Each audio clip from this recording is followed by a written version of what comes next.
Welcome to the Deep Dive, where we cut through the noise, finding the absolute must-know takeaways from complex stories. Today, we're stepping into a world still reeling from the Great War, seen through the eyes of a detective haunted by its legacy, Inspector Ian Rutledge. And what we'll explore reveals not just a compelling mystery, but a powerful illustration of how the echoes of war don't just haunt the mind. They actively rewrite our understanding of justice, compassion, even identity. Our sources today lay out two deeply intertwined investigations. A 6-year-old murder case that suddenly demands reopening, and, well, a disturbing series of new killings in rural Kent. Okay, so our mission is to delve into these truths, guiding you through the surprising facts and pivotal moments that shape them. So where do we begin with Inspector Ian Rutledge? Because his story, his personal battle, is truly the bedrock of this deep dive. Precisely. Rutledge is a man profoundly shaped by his experiences in the Great War, specifically the brutal Battle of the Somme in 1916. He carries a constant internal presence. Hamish MacLeod, a Scottish corporal Rutledge was forced to execute for insubordination. Forced to execute. Wow. And Hamish isn't just a memory. He's a silent but, relentless critic and companion. A chilling manifestation of Rutledge's immense guilt and trauma. So Hamish isn't just like a ghost in his mind. What does this internal companion actually mean for his ability to function, to solve crimes in a world that supposedly moved on? That's a crucial point. This goes beyond typical post-traumatic stress as we might think of it now. Hamish is a constant, debilitating presence, almost a second consciousness that challenges Rutledge's every move, every observation. The war also left a profound physical and mental toll. What was then known as shell shock. Shell shock, yeah. A profound condition that left him with severe claustrophobia, disorienting flashbacks, and significant memory gaps, particularly concerning the war's final chaotic days. And it wasn't just him, was it? No, exactly. What's striking is that Rutledge isn't alone in his suffering. Our sources show other veterans exhibiting similar signs, from memory lapses to just a deep-seated weariness with life itself. It makes you pause and think, doesn't it? How many stories like Rutledge's were just left untold, or simply buried under the relief of peace? For Rutledge, Armistice Day, November 11th, 1918, was far from a day of, universal celebration. While many embraced the end of the slaughter, for him, it was a painful reminder of profound loss. Yeah, and for many veterans, the national mourning expressed through symbols like the Cenotaph London's Monument to the Unknown Dead, built to embody a collective public grief. It felt profoundly at odds with their own deeply personal, often unspeakable burdens. Right. And Hamish's grim prophecy about Rutledge's inability to prosper in the years ahead really underscores the enduring, almost inescapable impact of the war on his soul. It's a wound that just refuses to heal, affecting everything he touches. And it's into this deeply fractured state that Rutledge is pulled back into a case he thought long closed, a ghost from his past. This brings us to the shadow of a past verdict, the Ben Shaw case. It begins with a desperate plea from Mrs. Shaw, the widow of Ben Shaw. He was a man convicted and hanged back in 1912 for the murders of elderly women. 6 years prior. Exactly. Her unexpected arrival at Scotland Yard is driven by, well, an obsession, she calls it, to clear her husband's name. Why now? A crucial piece of evidence, a locket originally linked to one of the victims, Mrs. Satterthwaite, suddenly surfaces in an unexpected place, in the possession of her recently deceased neighbor, Mrs. Cutter. Okay, and for Rutledge, this isn't just any old case being reopened, is it? This particular investigation was an early success. It had solidified his standing at Scotland Yard. Absolutely. After the horrors of France, solving this case had been, as the sources put it, the bedrock of his emotional stability. So to have it questioned now, it must feel like a personal earthquake, shaking the very foundation of his professional identity. Totally. And when we delve into the facts of the original case, Ben Shaw was known as a handyman, a man of all work. He helped bedridden women, but ultimately convicted of smothering and robbing them. Right. But then Mrs. Shaw drops a bombshell. She found the locket and other money Ben had taken pinned to her own corset. Her own corset, so she knew. Well, she confesses she found it. Her motive for accusing her neighbor and the constable involved in the original investigation, George Peterson, it stems from a long-standing dislike, a belief they had betrayed her. A dark twist here is that Constable Peterson committed suicide after the trial, a quiet indicator perhaps of the pressure surrounding the original verdict. Wow. It's a truly convoluted situation. We also get some fascinating insights from the church, specifically Rector Bailey and his wife, Mrs. Mary Daly from St. Agnes. Yes, The rector offers a more nuanced view. He suggests Ben Shaw wasn't maybe a willful murderer, but perhaps succumbed to temptation, given his family's financial needs. Kind of desperation, maybe. Could be. And Mrs. Bailey offers a very pragmatic, almost cynical observation. She notes Mrs. Shaw's bold and defiant character and her dislike of dealing with the infirm. Okay. She points out that the infirm can be difficult, and caretaker's patience wears thin making such acts.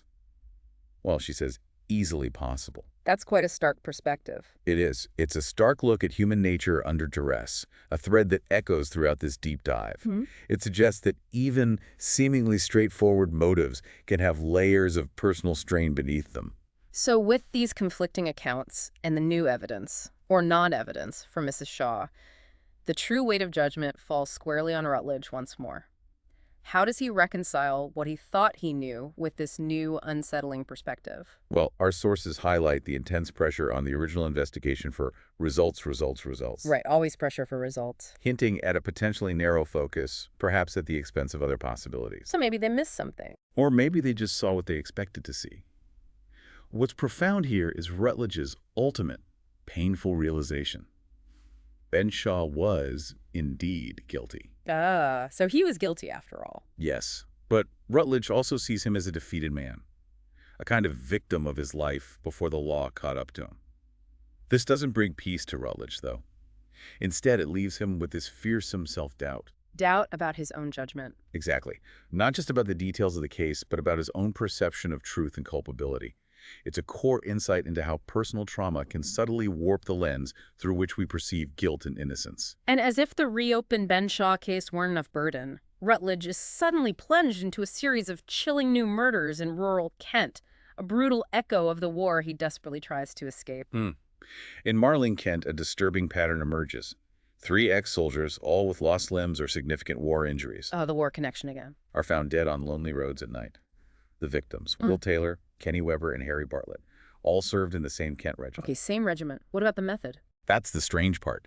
The use of wine, potentially drugged with laudanum, a powerful opiate common back then. So cane, sedation. Right. Right. It suggests an unusual, almost merciful approach to killing. Merciful, but still murder. Rutledge starts piecing things together through the unsettling observations of various locals, right? He does. Young Peter Weber, the son of one victim, Kenny Weber, describes a tallish, fair stranger. Not from Kent, he says. Right. Possibly with a Liverpool or Cornwall accent. Asked about his father's regiment. Interesting detail, the accent. Very. An elderly resident, Mrs. Parker, saw a similar figure hurrying away from a scene. Miss Welkin, a bit of a busybody from Canterbury, described a stranger from Cornwall who reminded her of Tristan from Tennyson's Idylls of the King. You know, the popular pre-war painting of a Grail Knight. A Grail Knight. That's evocative. Isn't it? And a drunken ex-soldier, Bert Holcomb, remembers being asked about a specific name. Jimsy Ridger. Jimsy Ridger. So this stranger is looking for someone specific. Seems so. This brings us to the enigma of Jimsy Ridger. He's described as a wild lad, a former hop picker, history of petty crime. Sounds like trouble. Charming as a snake, they say, but dangerous due to his lack of ties. But here's the significant twist that really changes the game. Rutledge learns from Sergeant Gibson that Jimsy Ridger is already dead. Dead. Drowned in the Maidstone River. So who is searching for a dead man, and why are they killing other ex-soldiers from that regiment in the process? That's the critical question. And just when Rutledge is grappling with that, an unexpected suspect, well, enters the scene. Günther Hauser, a German officer. The German officer in Kent. How? Elizabeth Mayhew finds him wounded near her home. Hauser's story is compelling. He claims he came to England using a Dutch cousin's papers to find a stolen family heirloom, the Friedrichsthos, a silver traveling cup passed down since Frederick the Great, Wow. taken by a Kent unit during the Somme. His brother was killed after the cup was stolen. He denies the murders, claiming he was mistaken for the killer by his attacker. That's quite a story. Does Rutledge believe him? It's complicated, especially because Elizabeth develops this deep infatuation with Hauser. She protects him, even offers to find the cup for him as penance, she says, for her dead husband, Richard. Penance, that's intense. Very. Rutledge is deeply concerned by Elizabeth's emotional state. He ends up hiding Hauser in an empty manor house. It's a desperate move, really, born of concern, but it adds another layer of complexity to an already tangled web. So as our deep dive draws towards its climax, we see how all these threads, the past, the present, the personal, the professional, they just become hopelessly intertwined fates. This brings us back to Raleigh Masters. Yes, Raleigh Masters, the barrister from the Ben Shaw trial. He's reintroduced, now ill and bitter. He tries to deflect Rutledge from digging deeper into the Shaw case by resorting to a truly shocking personal revelation. Elizabeth's dead husband, Richard Mayhew, had an affair with Rutledge's own sister Frances before the war. No. That's incredibly personal. It's a deliberate, cruel tactic, a calculated move to show Rutledge the potential cost of opening up the past, like a warning shot. Wow. And it's at this fraught moment as Rutledge confronts the ghosts of his past cases that the new killings take a deeply disturbing turn. Yes, the violent murder of Tom Brereton, a blind ex-soldier. His cottage shows signs of a struggle. Wine and laudanum are present, just like the others. But he was blind. How does that fit the pattern? Exactly. This murder shatters the illusion that the killer was targeting only vulnerable, one-legged men. It pushes the investigation to a critical point, demanding immediate answers. So how does it all unravel? What's fascinating here is how the truth finally surfaces. Hauser, the German officer, unexpectedly decides to turn himself in. Using his cousin's name, mind you. He claims innocence and wants his name cleared. Okay. But the devastating climax comes from Raleigh Masters. He reveals the true killer, his own wife, Bella Masters, His wife. who has just committed suicide by hanging herself. Oh my God, Bella Masters was the killer. Why? What was her motive? Dissecting Bella's twisted motive is, well, it's chilling. It was a misguided compassion, apparently, to end the suffering of grievously wounded ex-soldiers. Like mercy killings. In her mind, yes. Mirroring her desire to end Raleigh's own pain when his leg was amputated. Our sources reveal she actually practiced her method.